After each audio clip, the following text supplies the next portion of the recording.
Kibuloy, loy, loy, loy. Hinahanap ka na sa Kongreso.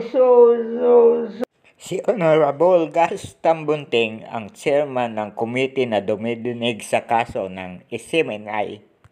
At si Honorable Johnny Pimentel, ang vice chairman, ay nananawagan kay Kibuloy.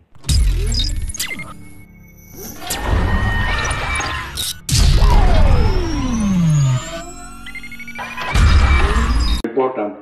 I'd like to move that we issue, this committee rather issue a subpoena to Pastor Kibuloy to compel him to be present during the next hearing. And may we remind Attorney Mark Tolentino that after the subpoena, if Pastor Kibuloy does not appear, then we will be constrained to request for a warrant of arrest for him to appear here. Contempt order na after we will not, hindi pa rin siya sisipot, yun na yung warrant. That's what I meant. So Mr. Chair, on my previous motion, again, I move for the issuance of subpoena to Pastor Kibuloy to appear on this committee. So move, Mr. Chair. Duly seconded. The chair in objections.